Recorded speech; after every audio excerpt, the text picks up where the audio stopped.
அனைத்து நண்பர்களுக்கும் வணக்கம். உங்கள் ஆஸ்ட்ரோ பழனிசுவாமிகள் பேசுகிறேன். இந்த காணொளியில மீனம் ராசிக்கு ராகு கேது பெயர்ச்சி பலன்களை பொது பலனாக பார்க்கலாம். விலகி தொடரும் விதி என்றே சொல்லலாம் மீனம் ராசியை பொறுத்தவரையிலும். ஏன்னா ஜென்மத்தில் இருக்கக்கூடிய ராகு விலகிடுது. 7ஆம் இடத்துல இருந்து குடும்ப வாழ்க்கையில டிட்டாச்மெண்ட்டை ஏற்படுத்தி கொண்டிருந்த கேது விலகிடுது. சோ இது ஒரு மிகப்பெரிய பாசிட்டிவான விஷயம் தான். உங்க தலைமையில உட்கார்ந்து இருக்கக்கூடிய கருணாகம் இறங்கிடுச்சு, அதனால மனபாரம் இல்லை. ஆனாலும் தொடரும் விதின்னு ஏன் சொல்றேன்னாக்க ஜென்ம சனியாக வரப்போகுது. மார்ச் 29, 2025 முதல் திருக்கணித பஞ்சாங்கத்தின்படி உங்க ராசிக்கு சனி வராரு. அதே மே 18ஆம் தேதி ராகு கேது பெயர்ச்சி ஏற்படுது. ராகு ராசியிலிருந்து விலகி 12ஆம் பாவகத்துக்கும் அதாவது கும்பத்துக்கும், கேது கண்ணிலிருந்து விலகி 6ஆம் இடமாக வரக்கூடிய சிம்மத்துக்கும் வருது. 6ஆம் பாவகத்தில் இருக்கக்கூடிய கேதுவால நிறைய விஷயத்தை நீங்க சமாளிக்க போறீங்க. ஜென்மசனி கொடுக்கக்கூடிய டஃப நீங்க 6ஆம் இடத்துல இருக்கக்கூடிய கேதுவால சமாளிப்பீங்க. அதே போல உங்களுக்கு குரு பகவானும் இந்த வருஷத்தை பொறுத்தவரையிலும் மே 14ஆம் தேதி ராசிக்கு 4ஆம் இடத்துக்கு வந்துடுது. 3ஆம் இடத்துல இருந்ததை விட 4ஆம் இடத்துல இருக்கும் போது 10ஆம் இடத்தை பார்க்கும். அந்த வகையில தொழில் வேலை அமைப்புகளில் இருந்து வந்த பிரச்சனைகள் நீங்கும். இந்த குரு பயிற்சியாலையும் நன்மைகள் இருக்கு. அப்போ உங்களுக்கு கடந்த 3 வருஷமாக இருந்து வந்த மன உளைச்சல்கள் இல்லை.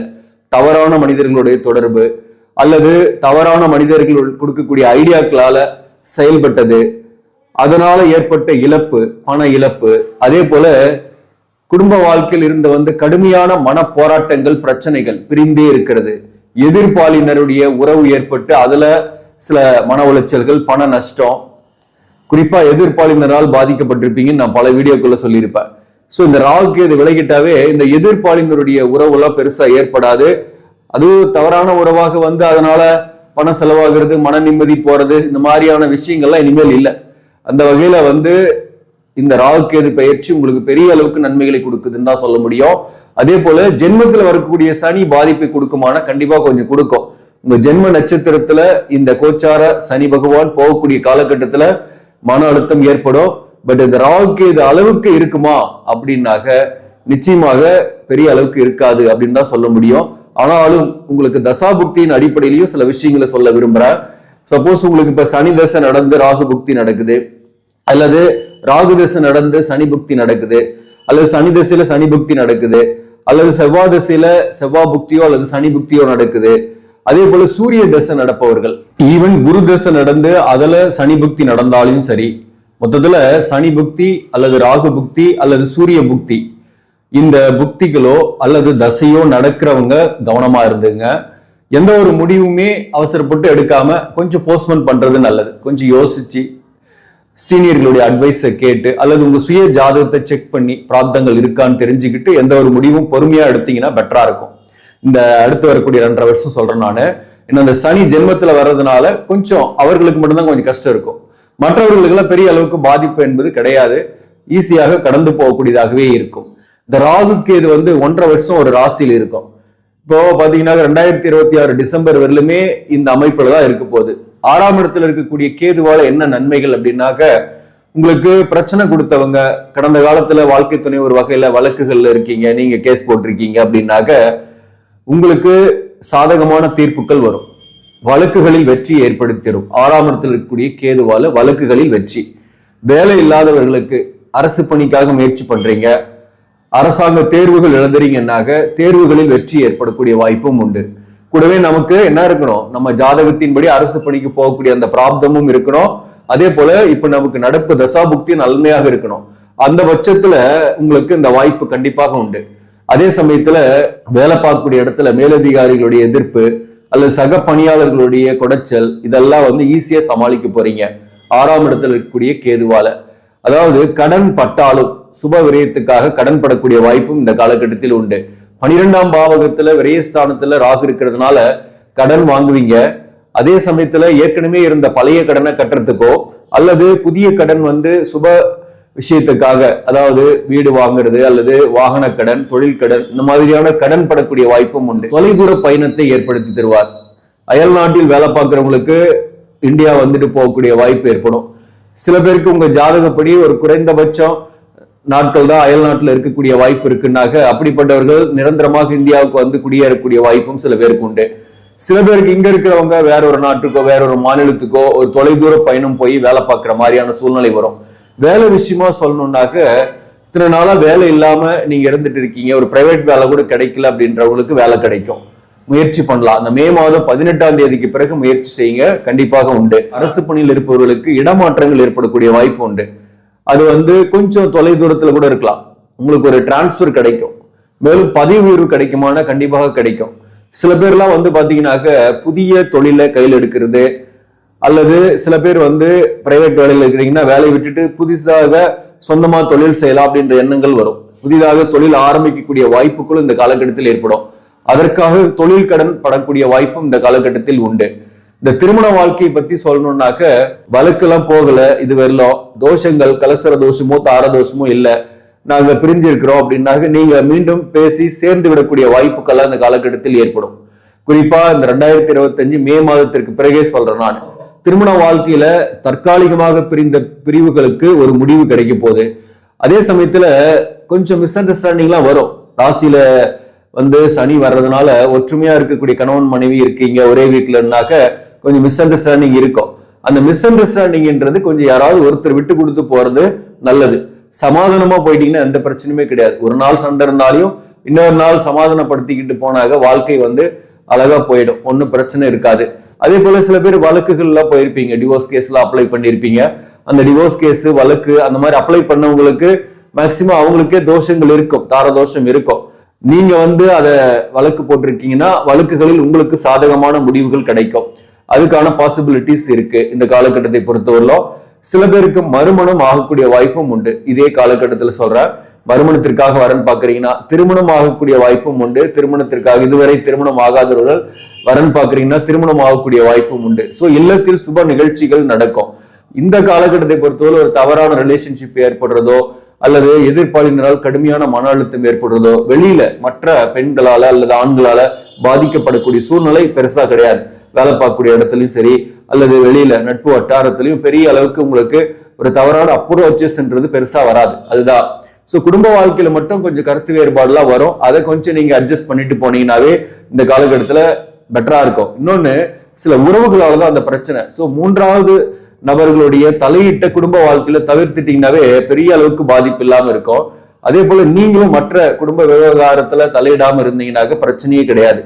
அதனால இந்த காலகட்டத்தை பொறுத்தவரை உறவுகளோடையும் கொஞ்சம் கவனமாக இருந்தீங்கன்னாக்க, குறிப்பா வாழ்க்கை துணைவருடைய உறவுகளோட மிஸ் அண்டர்ஸ்டாண்டிங் வராம பாத்துக்கிட்டீங்கன்னாவே குடும்ப வாழ்க்கை பெட்டராகவே போயிட்டு இருக்கும், பெரிய அளவுக்கு பிரச்சனை இல்லாம போயிட்டு இருக்கும். அதே போல சில பேர்லாம் பாத்தீங்கன்னாக்க தொழில் காரணமாக விலகி இருக்கீங்க, பிரிந்திருக்கீங்கன்னாக்க நீங்க சேர்ந்து விடக்கூடிய வாய்ப்பு உண்டு. சேர்ந்தாலும் கொஞ்சம் மன கஷ்டங்கள் கருத்து வேறுபாடுலாம் வரும். அதுதான் கொஞ்சம் விட்டு கொடுத்து போங்க அப்படின்னு நம்ம சொல்றது. சோ சனியால பாதிப்பு வராம இருக்கும். சனியை ஜென்மத்தில் இருக்கும்போது கொஞ்சம் கோபம் டென்ஷன் வரும், பிடிவாதம் வரும், அந்த ஈகோ கிளாஷ் வரும். அதை வந்து கண்ட்ரோல் ஆகிறதுக்கு நீங்க கொஞ்சம் உங்களை நீங்க கொஞ்சம் மாத்திக்கிட்டு கொஞ்சம் விட்டு கொடுத்து போனீங்கன்னாக்க இந்த காலகட்டத்தில் திருமண வாழ்க்கையில பெரிய அளவுக்கு பாதிப்பு வராது. நீட் போன்ற எக்ஸாம் ப்ரிப்பேர் பண்ணிட்டுக்கிறீங்கன்னா பேமெண்ட் சீட் கிடைக்கும் உங்களுக்கு. அந்த வகையில வந்து கொஞ்சம் பணம் செலவு பண்ணி தான் படிக்கிற மாதிரி இருக்கும். அல்லது சில பேருக்கு வெளிநாட்டுல போய் படிக்கிற மாதிரியான வாய்ப்புகள் கிடைக்கும். மற்ற டிகிரி படிக்கிறீங்க, மற்ற ஹையர் கோர்ஸ் படிக்கக்கூடிய வாய்ப்புகள்லாம் வருமானா 100% இருக்கு. ஆல்ரெடி படிச்சு முடிச்சவங்க கூட மேலும் ஏதாவது படிக்கணும் அல்லது கற்றுக்கொள்ளணும் அப்படின்ற எண்ணங்கள்லாம் இந்த காலகட்டத்தில் வரும். உங்களுடைய ஸ்கில்ல டெவலப் பண்ணிக்குவீங்க. இந்த கலைத்துறையில் இருப்பவங்க, கன்ஸ்ட்ரக்ஷன் ஃபீல்டு, ரியல் எஸ்டேட் துறை, ஒரு பெரிய நிறுவனம் நடத்துறீங்கன்னா புதிய ஒப்பந்தங்கள்லாம் நிறைய கையெழுத்தாகும். ஏற்றுமதி இறக்குமதி தொழில் செய்றீங்கன்னா நிறைய ஆர்டர்ஸ் வரும். அதே போல அதன் மூலம் வருமானம் கூடுதலாகவே கிடைக்கும். இன்வெஸ்ட்மெண்ட் பண்ணக்கூடிய வாய்ப்பும் நிறைய பேர் சில பேருக்கு உண்டு. சீனியர் சிட்டிசன்ஸா இருக்கீங்கன்னாக்க நீங்க வந்து லேண்ட்லயோ அல்லது கோல்ட்லயோ இன்வெஸ்ட்மெண்ட் பண்ணக்கூடிய சூழ்நிலை இந்த காலகட்டத்தில் உண்டு. ஜென்மத்துல சனி இருக்கிறதுனால நீங்க அதாவது இந்த சீட்டு போடுறது, இந்த ஊக வாணிகங்களில் ஈடுபட்டு அதுல லாபம் பார்க்கலாம்னு நினைக்கிறது. அதே போல இந்த நேரத்துல பேராசை இல்லாம நீங்க இன்வெஸ்ட்மெண்ட் பண்றீங்கன்னு வச்சுங்களேன், நிச்சயமா ஒரு நல்ல கெயின் இருக்கும், மற்றபடி பாதிப்பு இல்லாம போயிடும். ஆனா இப்ப பேராசைப்பட்டுட்டு நம்ம 1க்கு 4 தராங்க 5 தராங்கன்னு நீங்க போயிட்டு இன்வெஸ்ட்மெண்ட் பண்ணும்போது பாதிப்புகளும் ஏற்படுத்தும். சோ இந்த விஷயத்துல நீங்க கவனம் செலுத்திங்க.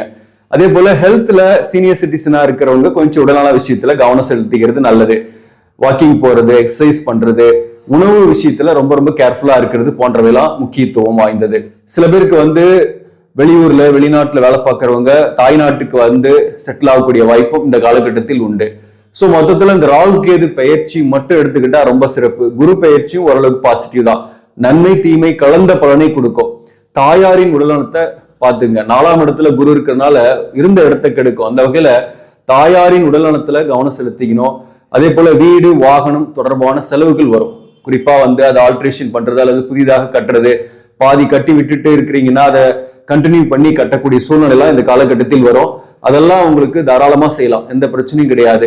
மேலும் உடல்நல விஷயத்திலையும் கொஞ்சம் கவனம் செலுத்திங்க. உங்களுடைய உடல் நலத்திலையும் எல்லாருக்குமே சொல்றேன், உங்களுடைய உடல்நல விஷயத்திலையும் கவனம் செலுத்திக்கிறது நல்லது.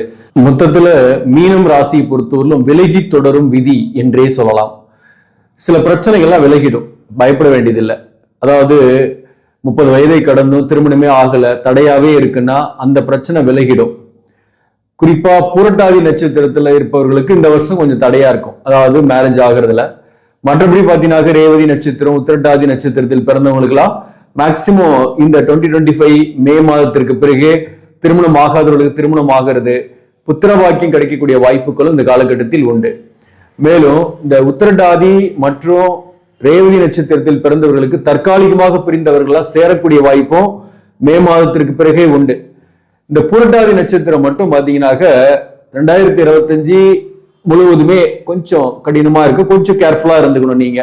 அதன் பிறகு உங்களுக்கு பெட்டரா இருக்கும். உத்திரட்டாதி நட்சத்திரத்தில் பிறந்தவங்களுக்கு கொஞ்சம் கஷ்டங்கள் இருக்கும். நான் சொன்ன மாதிரி அந்த ஜென்ம சனி உங்க நட்சத்திரத்துல போகக்கூடிய காலகட்டம் மட்டும்தான் கொஞ்சம் மன அழுத்தம், சில பிரச்சனைகள் வரும்.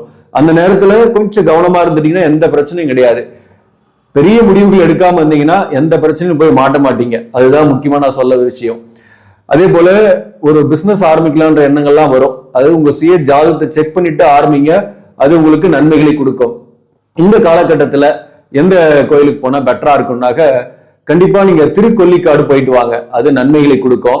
அதே போல சனிக்கிழமை காகத்திற்கு உணவு வச்சுட்டு சாப்பிட்றது, பஞ்சபட்சிகளுக்கு உணவு கொடுக்கறது, இதெல்லாம் உங்களுக்கு நன்மை கொடுக்கும். இந்த அமாவாசை நாட்கள்ல அகத்திக்கீரை வாங்கி பசுமாட்டு கொடுப்பாங்க, அதெல்லாம் கூட செஞ்சுட்டு வாங்க. ஞாயிற்றுக்கிழமையில கோதுமை தானம் செய்யறது, பசுமாட்டிற்கு கோதுமை மாவோ அல்லது கோதுமையோ தானம் செய்யறது நல்லது. அதே சமயத்துல சப்போஸ் காகம் கிடைக்கல அப்படின்னாக்க இந்த எறும்புகளுக்கு, கருப்பு எறும்புகளுக்கு எல்லாம் கூட இந்த கருப்பு எறும்பு ஓட்டை இருக்கிற இடத்துல அரிசி மாவு கொஞ்சம் தூவிட்டு வந்தீங்கன்னா உங்களுக்கு நல்லது. ஸோ இதெல்லாம் இந்த சனி பகவானுடைய தாக்கத்தை குறைக்கும். சில பேர் வந்து உங்களால முடியுதுன்னாக்க வறியவர்களுக்கு வந்து செருப்பு வாங்கி கொடுக்கலாம், அதே போல அவர்களுக்கு ஆடை தானம் உணவு தானம் செய்யலாம். இதெல்லாமும் உங்களுக்கு நன்மைகளை ஏற்படுத்தும். அதாவது அசுப விரயங்களை குறைக்கும், சுப விரயங்கள் தான் ஏற்படும். இந்த 12ஆம் பாவகத்தில் இருக்கக்கூடிய ராகு வந்து என்ன இண்டிகேட் பண்றாருன்னா விரயங்கள் நிறைய ஆகும். எதையுமே மல்டிப்ளை பண்ணக்கூடிய ஒரு கிரகம். இன்வெஸ்ட்மெண்ட் பண்ணிடுங்க அல்லது சுப விரயமா பண்ணிடுங்க, அசுப விரயத்துக்கு இடம் இல்லாம போயிடும். ஹெல்த் இஷ்யூஸ்க்கு வாய்ப்பு இல்லாம போயிடும். அதனால செலவு பண்றது தப்பு கிடையாது. கரெக்டான வகையில நீங்க செலவு பண்ணிட்டீங்கன்னா இந்த ராகு கேதுவால உங்களுக்கு எந்த பாதிப்புமே கிடையாது. ஆக நண்பர்களே, இந்த பதிவு உங்களுக்கு பிடிச்சிருந்தாக லைக் பண்ணுங்க, இதை மற்றவர்களுக்கும் ஷேர் பண்ணுங்க. இன்னும் நம்ம சேனலை சப்ஸ்கிரைப் பண்ணாம பாக்குறவங்க சப்ஸ்கிரைப் பண்ணி கண்டினியூ பண்ணுங்க. இதன் மூலம் உங்களுக்கு ஒரு சரியான ஜோதிட தகவல்களும் ஆன்மீக தகவல்களும் கிடைக்கும். நன்றி, வணக்கம்.